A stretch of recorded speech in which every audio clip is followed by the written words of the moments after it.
Bike વચ્ચે સર્જાયેલ ગમખ્વાર અકસ્માતમાં એકનું મોત, એક ઘાયલ।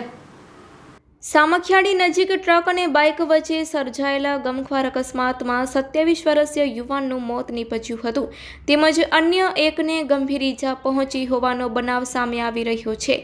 ત્યારે આ બનાવ અંગે સૂત્રો દ્વારા મળતી વિગતો અનુસાર ડાંભોડામાં રહેનાર ભરત ઉર્ફે શામજી તથા રાપરમાં રહેનાર તેનો મિત્ર રમેશ દુદા ઘેંચડા બાઇક લઈને કામ અર્થે ગાંધીધામ ગયા હતા।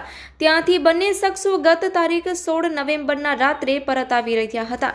તે સમયે સામખિયાળી નજીક એક હોટેલમાં જમવા જઈ રહ્યા હતા ત્યારે ટ્રકના ચાલકે આ બાઇકને હડફેટમાં લેતા આ બંને યુવાનો ટ્રક નીચે ઢસડાયા હતા, જેમાં ગંભીર ઈજાઓના કારણે ભરત નામના યુવાનનું મોત નીપજ્યું હતું, જ્યારે રમેશ ઘેંચડાને સારવાર અર્થે રાજકોટ લઈ જવામાં આવ્યા છે।